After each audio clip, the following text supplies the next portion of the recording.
My name is Elizabeth Mitchell, though everyone calls me Lizzie, and at 34 years old, I never expected to be sitting in my parents' sunlit Connecticut mansion watching my entire inheritance slip away over mimosas and eggs Benedict. The weight of my father's words hung in the air like the crystal chandelier above us. My sister Rebecca would inherit everything that mattered, while I got an email. Not just any email, but one that would unravel our family's carefully constructed facade.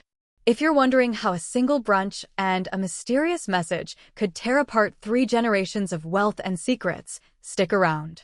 Before I dive into how my perfect sister got the mansion while I got the truth, drop a comment letting me know where you're watching from, and hit that subscribe button if family drama is your guilty pleasure. To understand why that brunch hit me like a freight train, you need to know about the Mitchells. In Greenwich, Connecticut, the Mitchell name means something. My father, Richard Mitchell, 68, built his real estate empire from what was already a considerable family fortune.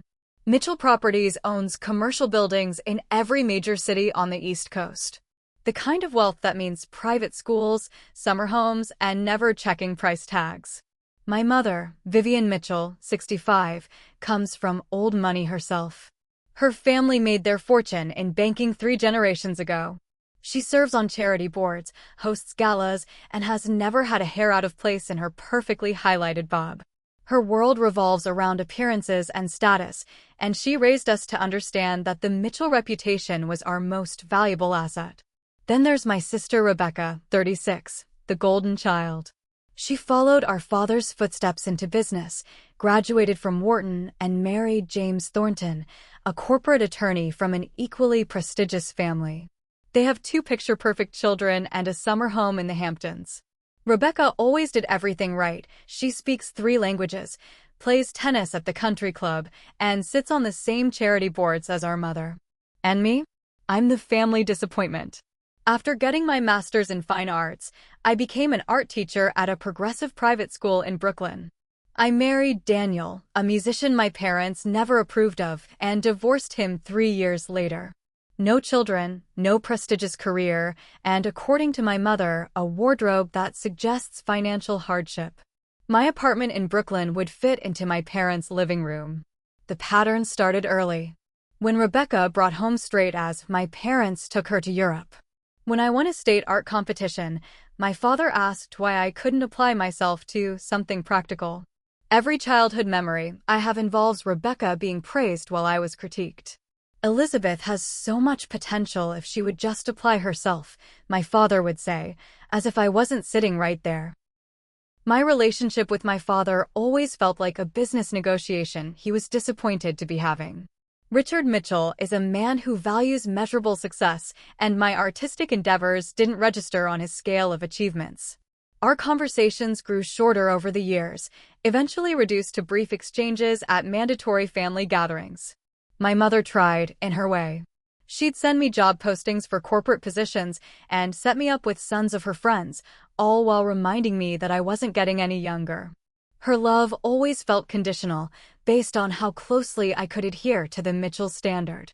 "Darling, have you considered doing something with your hair?" she'd ask. First impressions are everything. Rebecca and I maintained the appearance of sisterly affection. We exchange birthday gifts and text occasionally. On the surface, we're cordial, but there's always been an undercurrent of competition that she pretends doesn't exist because she's always winning. When I visit her home, she has a way of highlighting my shortcomings through seemingly innocent questions. "How's the apartment?" "Still dealing with those noisy neighbors?" she'd ask, knowing full well I couldn't afford anything better. Or, "Have you thought about getting back into dating? There's a new app specifically for people over 30. The family dynamics shifted significantly 6 months ago when my father had a minor heart attack. He recovered quickly, but it forced him to confront his mortality. My mother mentioned during our monthly phone call that he was getting his affairs in order, which should have been my first clue that something big was coming. The brunch invitation arrived 3 weeks ago, formal cardstock delivered to my Brooklyn apartment. Family gatherings typically happened around holidays or birthdays, so this was unusual. The note simply said, "Your presence is required for a family brunch. Your father has an important announcement." My mother's handwriting, my father's directness. I knew whatever was happening had to be significant. The Mitchell family doesn't gather without purpose, and important announcements usually involved business successes or strategic marriages. As I packed my overnight bag for the trip to Connecticut, I wondered if my father was retiring or perhaps selling the business. Never did I imagine what actually awaited me. The night before the brunch, I called my friend Allison for moral support. "Just get through tomorrow, and you can come back to reality," she said. "Remember, you built your own life outside of their expectations." "I know," I replied, "but somehow being around them makes me feel 16 again." "That's what toxic family dynamics do," she said. "Just don't let them make you question your worth." Easy advice to give, nearly impossible to follow when sitting at that massive mahogany dining table under portraits of Mitchell ancestors who all seem to be judging you. As I fell asleep that night in my childhood bedroom, unchanged since I left for college, still painted the pale pink my mother chose, I tried to prepare myself emotionally for whatever tomorrow would bring.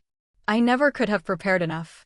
Sunday morning arrived with irritating perfection, sunshine streaming through the trees, birds chirping, the smell of gardenias wafting through the open windows.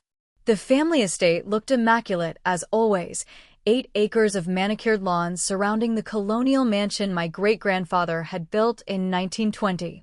I parked my aging Subaru next to Rebecca's Range Rover, already feeling the comparison beginning. Martha, the housekeeper who had been with my parents for 20 years, greeted me at the door with a warm hug that contrasted sharply with my mother's air kiss when I entered the sunroom.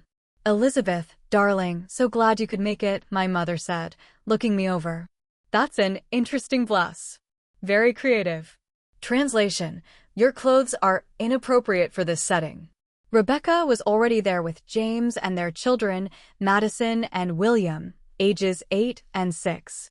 My sister wore a pale blue dress that probably cost more than my monthly rent, her blonde hair in a perfect chignon. She embraced me with practiced affection.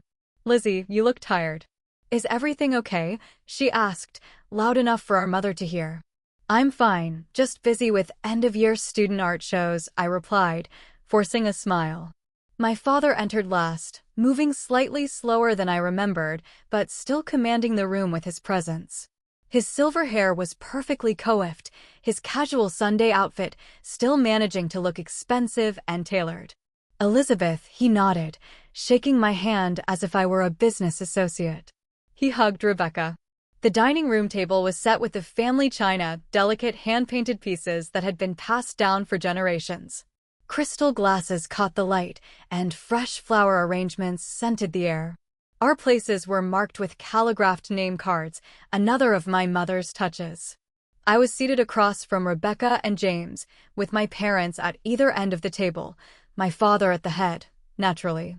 Martha and the kitchen staff served a spread that would impress anyone not used to Mitchell family meals: eggs Benedict with homemade hollandaise, smoked salmon, fresh fruit, pastries from the French bakery in town, and, of course, mimosas and crystal flutes.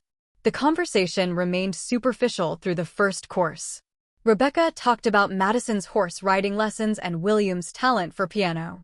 James discussed a high-profile case his firm had recently won. My mother commented on the charity gala she was organizing. I answered questions about my teaching position with intentionally brief responses, knowing no one really wanted details about public school budgets or student art projects. The tension built as brunch progressed. My father remained unusually quiet, checking his watch occasionally. Rebecca kept throwing glances his way, a knowing look in her eyes that made me suspect she already knew what this gathering was about. After the main course, as Martha was clearing plates, my father cleared his throat. The table fell silent immediately. "I've asked you all here today because I've made some important decisions regarding the future of our family," he began, his voice steady and businesslike. "As you know, I've been considering estate planning more seriously since my health incident." My mother nodded supportively, reaching for his hand across the table. After careful consideration and many discussions with our financial advisors and attorneys, I finalized my will and the distribution of assets. The room felt suddenly airless. Rebecca straightened in her chair, while James placed a supportive hand on her shoulder. "Rebecca," my father continued, turning to my sister, "you've proven yourself capable in business and in maintaining our family standing. You understand responsibility and legacy. Therefore, you will inherit the family estate, majority control of Mitchell Properties, and the bulk of the investment portfolio." Rebecca's face showed practiced humility. "Thank you, Father. I'm honored by your trust." My father nodded, then turned to me. I felt the weight of everyone's eyes. "Elizabeth, you will receive a trust fund that will provide you with a comfortable annual income, as well as your grandmother's jewelry collection, which I know you always admired." The room spun slightly. A comfortable income and some jewelry. Not the business, not the house, not even a meaningful role in the family legacy. Just enough to ensure I wouldn't embarrass the family by being poor. "The details are all with our attorneys, of course," my father continued. "You'll both meet with them this week to review the specifics. Richard has made these decisions with the family's best interests at heart," my mother added, looking at me with a mixture of pity and warning.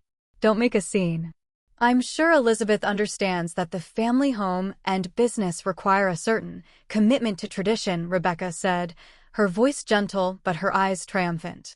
I forced myself to nod, to smile, to play the role of the gracious daughter. "Of course. Thank you, Father."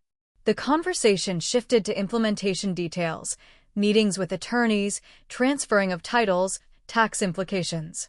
I sat silently, pushing food around my plate, no longer hungry. The inheritance wasn't a surprise, really. I'd always known Rebecca would get the lion's share.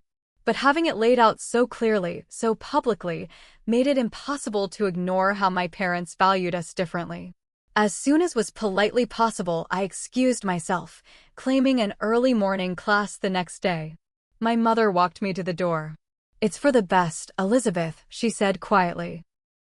"Rebecca will preserve what your father has built. You never really wanted this life anyway." That was the worst part. She was partially right.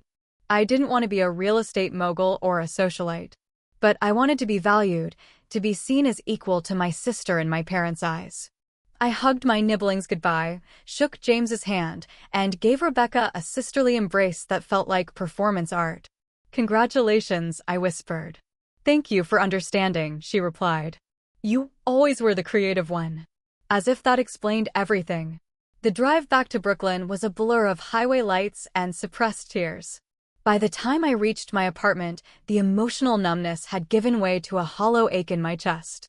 I kicked off my shoes, poured a generous glass of wine, and let myself cry for the first time since leaving the mansion.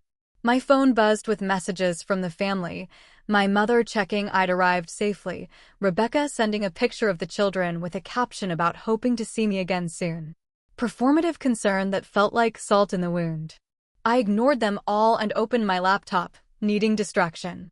That's when I saw it, the email that would change everything. The notification appeared in the corner of my screen.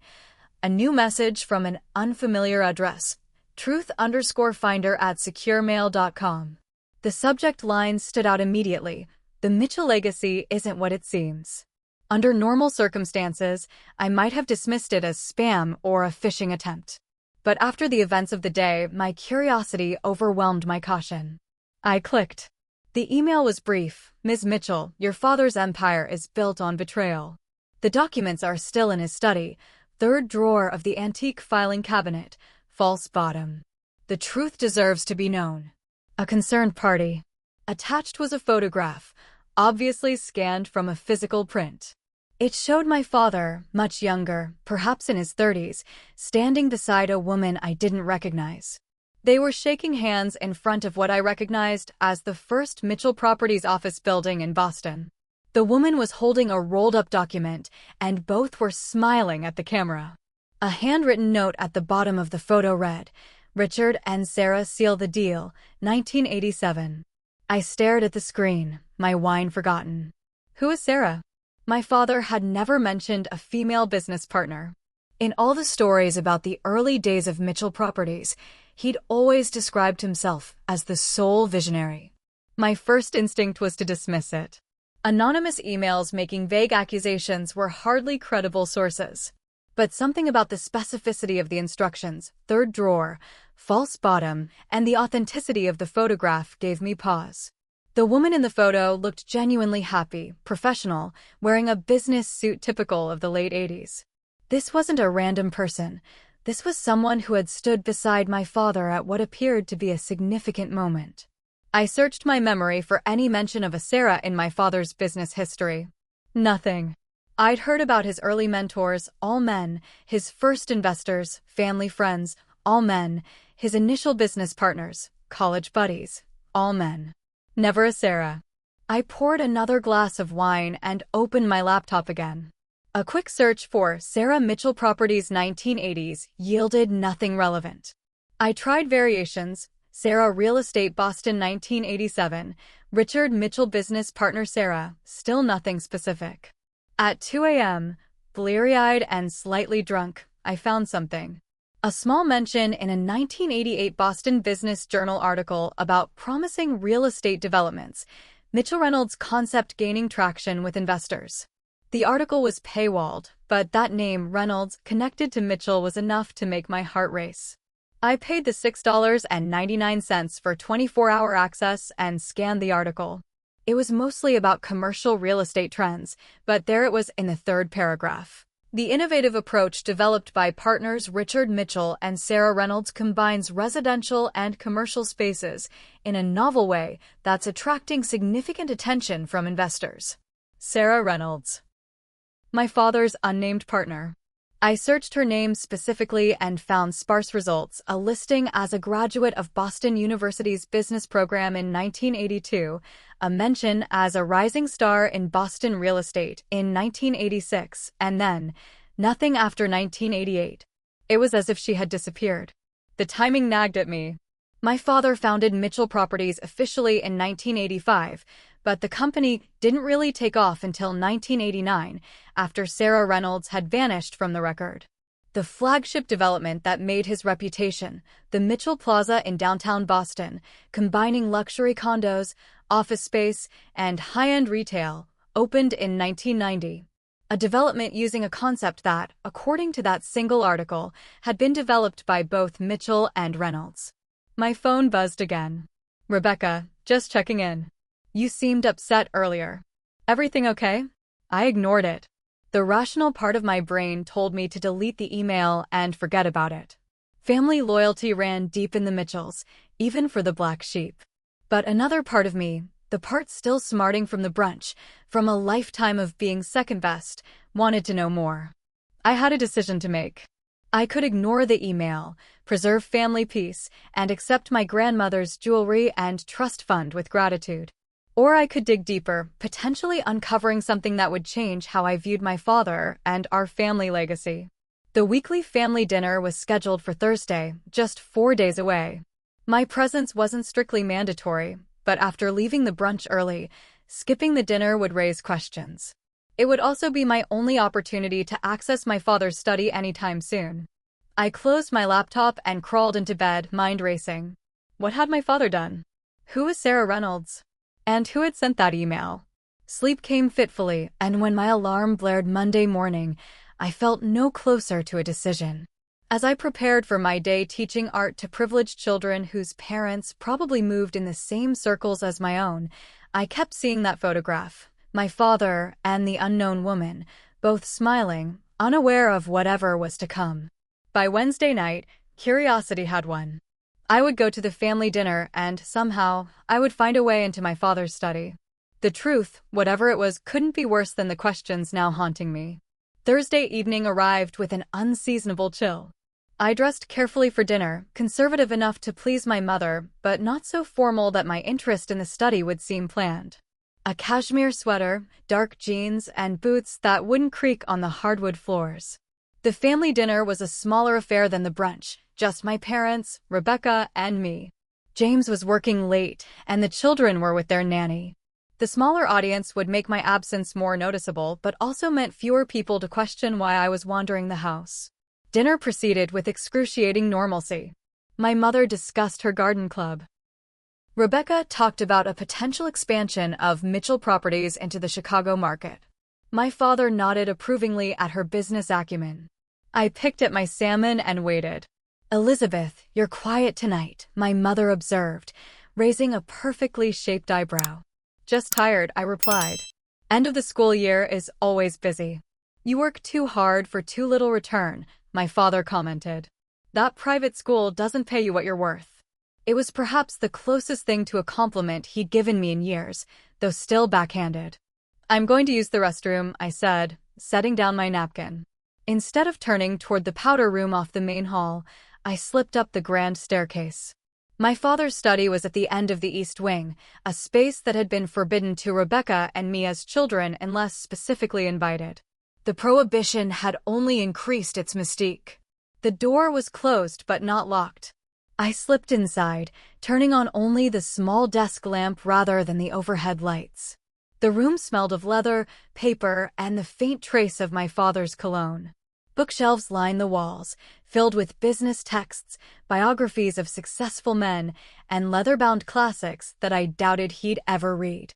His massive mahogany desk dominated the space, but it was the antique filing cabinet in the corner that drew my attention. I moved quietly to the cabinet, aware of every creak in the floorboards. The third drawer opened with a slight metallic groan. Inside were neatly labeled folders, tax information, property deeds, insurance policies. I carefully removed them all, feeling along the bottom of the drawer. Nothing seemed unusual. "False bottom," the email had said. I tapped lightly along the base of the drawer, listening for a hollow sound. Near the back, the tone changed subtly. I pressed, pulled, and prodded until I felt a slight give. The false bottom lifted, revealing a hidden compartment containing a slim manila envelope. My hands trembled as I removed it.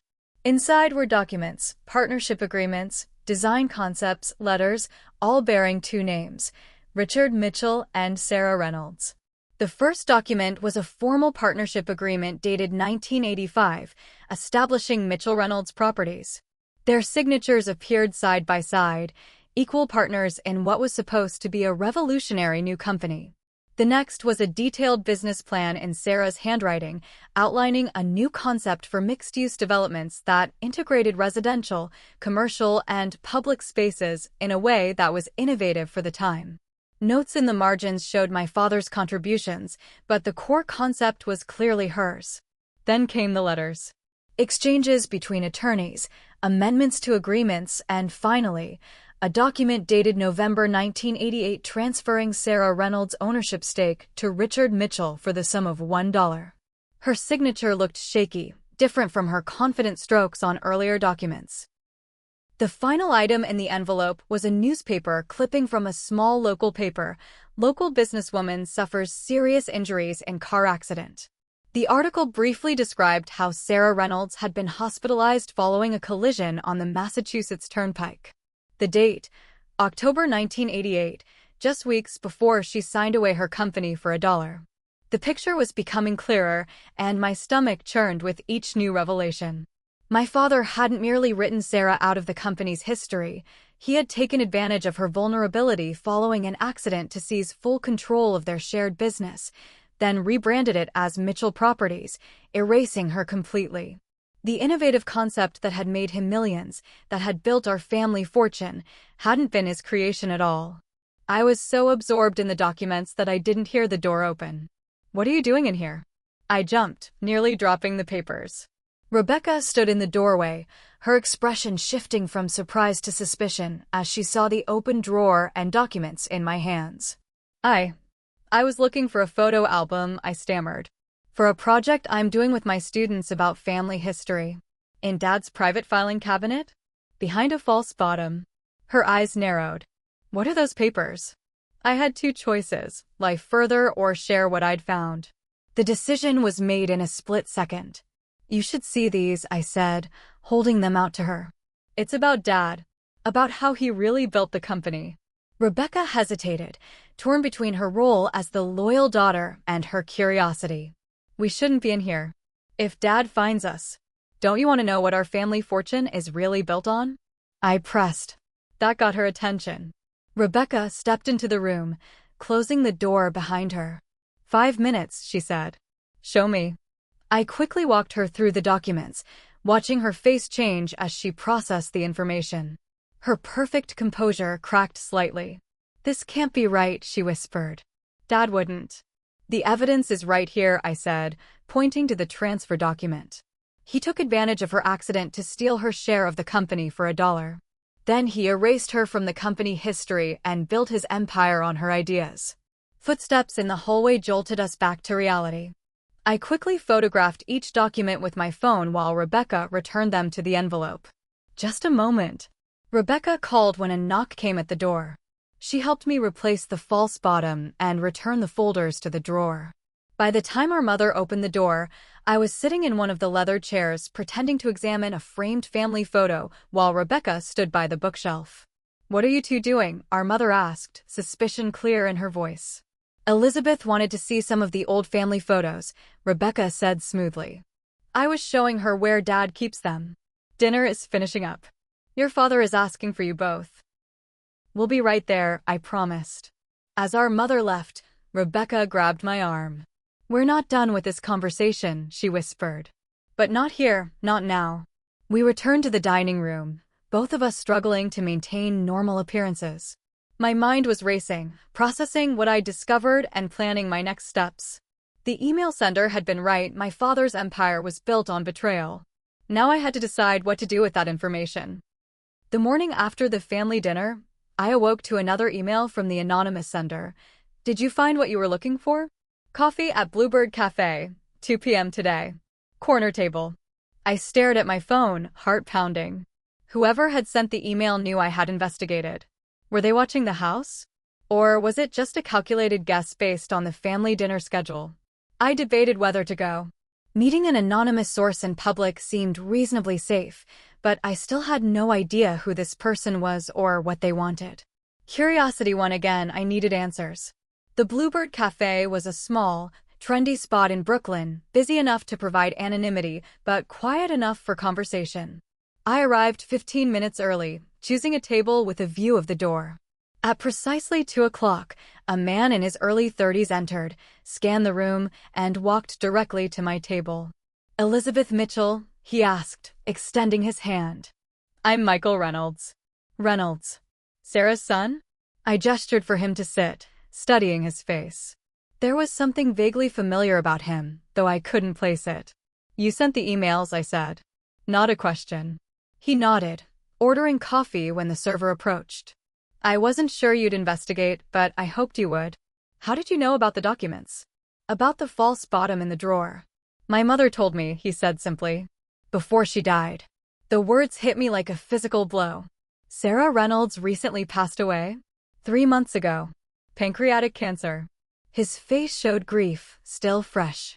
On her deathbed, she finally told me the whole story about Richard Mitchell and how he stole her company, her ideas, her future. Michael opened his messenger bag and removed a leather-bound journal. This was hers. Her business diary from 1985 to 1988. It details everything, their partnership, their plans, the accident, and what your father did afterward. I accepted the journal with trembling hands.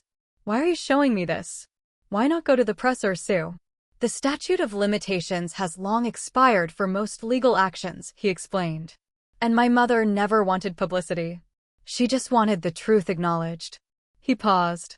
When I saw the news about your father's health scare, I realized time might be running out for that truth to be confronted. How did you know about me? About the brunch. He smiled slightly. Social media. Your sister posts everything about your family's life. When she mentioned a special family brunch with important news to share, I guessed what was happening. Estate planning. I leafed through the journal, seeing detailed sketches of building designs, notes about integrated commercial and residential spaces, concepts that had made Mitchell Properties famous. Sarah's handwriting filled every page, occasionally interspersed with my father's distinctive scrawl in the margins. What do you want from me? I asked finally. I want your father to acknowledge what he did. To admit that the Mitchell real estate empire was built on my mother's innovations, that he took advantage of her when she was vulnerable, that he erased her from history. Michael's voice remained calm, but his eyes burned with intensity. I don't want his money. I want the truth. We talked for hours. Michael filled in the gaps in the story. Sarah Reynolds had been a brilliant architectural designer with a head for business. She and my father had met at a real estate conference in 1984 and quickly formed a partnership. She had the innovative vision. He had the family connections and capital. Together, they developed a revolutionary approach to urban development. Then came the car accident in October 1988. Sarah suffered traumatic brain injury and spent weeks in the hospital. During her recovery, while she was still heavily medicated, my father visited with documents transferring her ownership stake to him for a nominal sum. She signed, not fully understanding what she was doing. By the time she recovered enough to realize what had happened, Mitchell Properties had already launched its first major development, using her designs but bearing only my father's name. She threatened legal action, but my father's attorneys overwhelmed her with paperwork and delays until she ran out of money to fight. Sarah eventually rebuilt her life, starting a small architectural firm in Chicago. She married, had Michael, and built a modest career, nothing like the empire she might have created. She never told her son the full story until she was dying, wanting to protect him from bitterness. She didn't want revenge, Michael said. Just recognition. I thought about my father, about the company he'd built, about the fortune he was passing to Rebecca. All of it tainted by this original sin. I'll help you, I decided. My father needs to face this truth. We developed a plan. I would confront my father with what I knew, giving him a chance to acknowledge the truth voluntarily. Michael would join us. If my father refused, we would consider other options, perhaps approaching business journalists who might be interested in the true story behind Mitchell Properties. The confrontation was set for Saturday at my parents' home. I called ahead, telling my father I needed to discuss something important regarding the inheritance. He agreed to meet, probably assuming I wanted to negotiate for a larger share. What I didn't anticipate was that Rebecca would call me the night before. I've been looking into what we found, she said without preamble. I talked to Uncle Robert, our father's brother, who had been loosely involved in the early days of the company. What did he say? I asked, suddenly nervous. He confirmed it, Lizzie. All of it. He said everyone in Dad's inner circle knew about Sarah Reynolds, but no one ever spoke of it. It was the family's dirty secret. Her voice cracked slightly.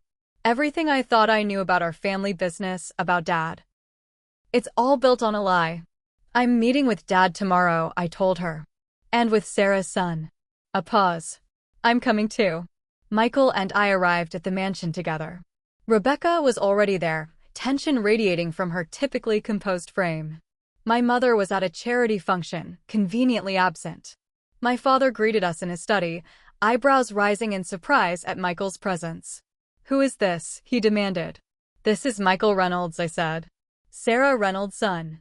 The color drained from my father's face. For a moment, he looked every one of his 68 years. Then his expression hardened. I don't know what you think you're doing, Elizabeth, but this is inappropriate. I have no business with this young man. We found the documents, Rebecca interjected, her voice tight. In your filing cabinet. We know what you did to Sarah Reynolds. My father's eyes darted between us, calculation evident. Whatever you think you found has been taken out of context. Business is complicated. You stole her company while she was recovering from a brain injury, I said, laying the photocopied documents on his desk. You built Mitchell Properties on her ideas. You have no idea what you're talking about, he snapped. I made a fair business deal. Michael stepped forward, placing his mother's journal beside the documents. My mother kept records. Detailed ones. For nearly an hour, we presented the evidence. My father moved from denial to anger to attempts at justification. She couldn't have built the company like I did, he insisted. She didn't have the connections, the business acumen. She had the vision, Michael countered. Everything that made Mitchell Properties revolutionary came from her mind. What do you want? Money? My father demanded. Recognition, Michael said simply. Public acknowledgement of my mother's role in creating what became Mitchell Properties. My father laughed harshly. That's not happening. Do you have any idea what that would do to the company's reputation? To our family name? Our family name is already tarnished by what you did, Rebecca said quietly. We just didn't know it until now. The confrontation was interrupted by my father clutching his chest, face contorted in pain. Rebecca immediately called 911 while I helped him to a chair. Michael stepped back, watching with concern despite everything. The episode proved to be angina rather than another heart attack. As the paramedics checked him over, my mother returned home, demanding explanations. In the chaos, Michael slipped away, but not before whispering to me, "This isn't over." That night, my phone exploded with messages. My mother accused me of deliberately upsetting my father. Rebecca vacillated between solidarity and concern about the family reputation. My father's attorney called, warning about potential legal consequences for defamation. The most important message came from my father himself. Family meeting. Tomorrow. 3 p.m., all parties present. The atmosphere in the living room the following day was suffocating. My parents sat together on the sofa, a united front despite the tension evident in their postures. Rebecca paced by the window. I sat stiffly in an armchair. Michael Reynolds stood uncomfortably near the doorway, having been explicitly included in my father's summons. Thomas Warner, the family attorney for over 20 years, completed our circle, his legal pad at the ready. My father spoke first, his voice weaker than usual, but his eyes hard. I've called this meeting to address the allegations being made and to find a path forward that protects the family and the company. They're not allegations, Richard, I said firmly. They're facts. Facts you've hidden for decades. My father exchanged glances with my mother, who nodded almost imperceptibly. Fine, he said after a long moment. Sarah Reynolds was my business partner. She contributed significantly to the initial concept for integrated developments that became Mitchell Properties' signature approach. And? Michael prompted. And I took advantage of circumstances to assume full control of the company after her accident, my father admitted, each word seeming physically painful. It was cutthroat business, but legal. Legal because my mother was too broken to fight back properly, Michael said. My mother spoke up, surprising us all. I knew, of course. What? Rebecca and I exclaimed simultaneously. About Sarah, she clarified. About the partnership, the accident, all of it. I've always known. Her perfect composure never faltered. Building an empire requires difficult decisions. Richard did what was necessary for our family. The revelation struck me like a physical blow. My mother, always so concerned with propriety and reputation, had knowingly built her life on someone else's stolen dreams. So the inheritance, Rebecca said slowly, the estate planning after your heart attack. It wasn't just about passing on the business. It was about protecting assets in case this ever came out. Thomas Warner cleared his throat. Structuring the inheritance, as we did, provide certain protections against potential claims. You knew this might come to light someday, I accused my father. You were preparing for it. I was protecting what I built, he countered. What I built for you girls. What you stole, Michael corrected. Rebecca had stopped pacing and now stood very still. I can't be part of this, she said quietly. I can't take over a company built on fraud. My father looked genuinely shocked. Rebecca had never defied him before. Don't be dramatic. The statute of limitations for any legal claims expired decades ago, he said, looking to Warner for confirmation. The attorney nodded. Any criminal charges would be impossible to pursue after so long. Civil claims would face significant hurdles. But a civil lawsuit is still possible, Michael said. Especially with new evidence coming to light. Which would be lengthy, expensive, and ultimately unsuccessful, Warner countered. However, there is the matter of public perception to consider. My mother straightened her already perfect posture. What are you suggesting, Thomas? A settlement agreement. Mr. Reynolds agrees not to publicize these allegations, and in exchange. He looked at my father expectantly. In exchange for what? My father demanded. Money? Is that what this is about? Michael shook his head. I told Elizabeth yesterday, this isn't about money. It's about acknowledging the truth. My mother died believing her greatest ideas were stolen and claimed by someone else. I want her contribution recognized. My father scoffed. You expect me to publicly admit that Mitchell Properties wasn't entirely my creation? To tarnish everything I've built? To tell the truth, I corrected. The debate continued in circles, my father offering increasingly large sums in exchange for silence, Michael insisting on public recognition, Warner advising on legal implications, my mother calculating social consequences. Through it all, Rebecca remained uncharacteristically quiet, studying the documents spread across the coffee table. Finally, she spoke. I have a proposal. All eyes turned to her. Dad, you establish a foundation in Sarah Reynolds' name, funded with a significant endowment, say, $20 million. The foundation supports women in architecture and real estate development. You issue a public statement acknowledging Sarah's contributions to the early vision of Mitchell Properties. That's absurd, my father began.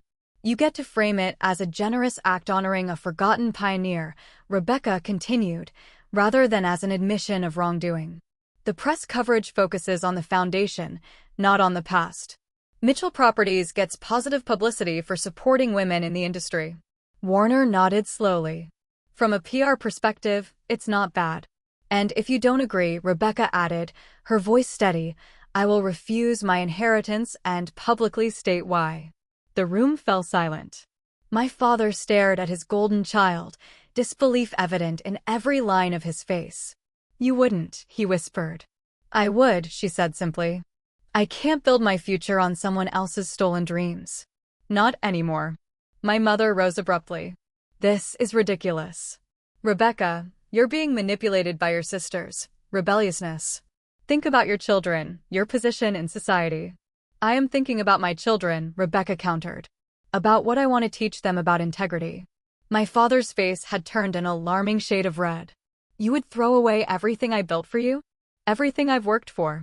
Everything you stole, I corrected again. The argument escalated, decades of family dynamics exploding in a single afternoon. My mother's perfect facade cracked, revealing the calculating woman beneath who had always known about Sarah Reynolds, but chose wealth over truth. My father oscillated between rage and manipulation, threatening to cut us both off completely. Fine, he spat finally. Do what you want. Both of you. See how well you do without the Mitchell name and fortune behind you. Rebecca and I exchanged glances, then simultaneously stood up. Michael, I said, we'll be in touch about next steps. As we walked out of the mansion together, leaving our parents and the family attorney behind, Rebecca took my hand, something she hadn't done since we were children. What now? She asked. Now we build something new, I replied. Something honest. 3 months after that explosive family meeting, I sat in a small cafe watching Michael Reynolds address a crowd of reporters. Behind him stood a large banner reading, "The Sarah Reynolds Foundation for Women in Design and Development." My mother believed that architecture and development should serve communities, not just create profit, he was saying. This foundation will honor her vision by supporting women who share that belief. The settlement had been reached after weeks of tense negotiations. My father had ultimately agreed to Rebecca's proposal, establishing the foundation with a $20 million endowment. A carefully worded press release acknowledged Sarah Reynolds as a visionary partner in the early conceptual development of what would become Mitchell Properties' signature approach. It wasn't full justice, but it was more than Sarah had received in life. Her innovations were finally being recognized, her name restored to the narrative. My relationship with my parents had fractured perhaps beyond repair. My father refused to speak to me directly, communicating only through attorneys. My mother maintained a chilly politeness during necessary interactions, but made her disappointment clear. The most surprising outcome had been Rebecca's decision. After receiving the mansion and the inheritance, she had promptly listed it for sale, using the proceeds to establish her own ethically focused real estate development firm. She had offered me a position as creative director, designing community spaces within her projects. For the first time in our lives, Rebecca and I were truly allies, perhaps even friends. The shared experience of discovering our family's dark secret had broken down the walls of competition between us. "Ready for this?" Rebecca asked, joining me at the cafe table. We were scheduled to meet with Michael after the press conference to discuss collaboration between his foundation and Rebecca's new company. "I think so," I replied. "It still feels surreal sometimes." "Which part? Dad's betrayal, Mom's complicity, or us actually getting along?" She smiled wryly. "All of it. But especially that last part." As we watched Michael conclude his speech, I fingered the antique pendant around my neck, part of my grandmother's jewelry collection, the inheritance I had received. Once it had felt like a consolation prize, now it represented the only untainted connection to my family history. Michael spotted us and made his way over after concluding with the press. "That went well," he said, joining us at the table. "The foundation has already received applications from 50 women architects and developers seeking grants." Our working relationship with Michael had evolved into something more personal over the months. What had begun as an alliance of necessity had grown into genuine friendship, and for me, perhaps something more. We had bonded over shared experiences of family expectations and disappointments, finding common ground despite the circumstances that brought us together. "I have news," Rebecca announced once we'd ordered coffee. "The mansion sold. Over asking price." "Congratulations," Michael said. "What will you do with the proceeds?" "Half goes to the new company. The other half." She looked at me. "Lizzie and I are establishing a scholarship fund for arts education in underserved communities." I blinked back unexpected tears. My sister had never supported my passion for art education before. "It's a good use of Mitchell money," she said, correctly reading my expression. "Better than another yacht or summer home." The conversation turned to business, potential collaborations, shared values, future projects. We were creating something new from the ashes of the old, something with integrity at its foundation. Later that evening, Michael walked me home through the Brooklyn streets that had once felt so removed from my family's Connecticut world. "Do you regret it?" he asked. "Challenging your father, disrupting your family?" I considered the question carefully.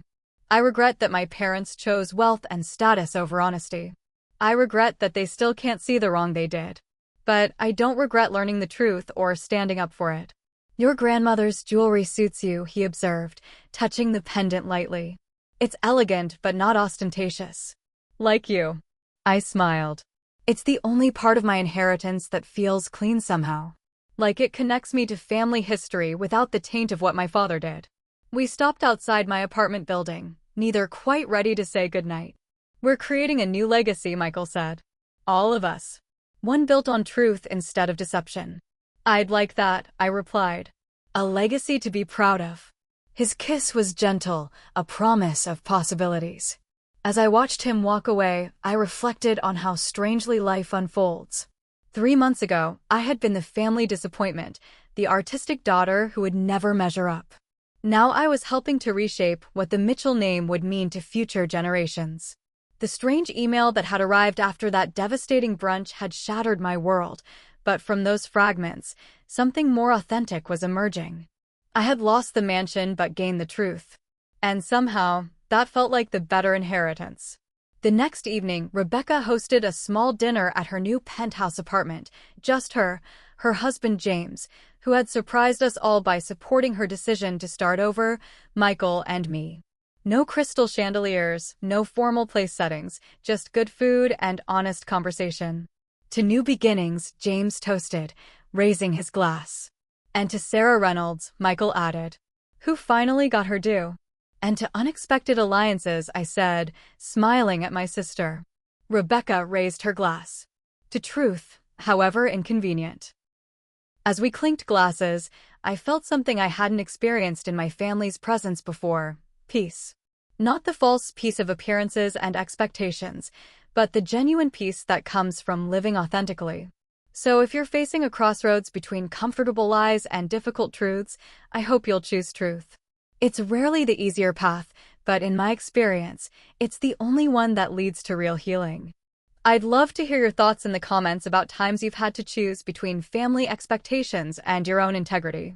Don't forget to like this video if my story resonated with you, subscribe for more real-life journeys, and share with someone who might need to hear that sometimes the best inheritance isn't money or property, it's the courage to stand for what's right.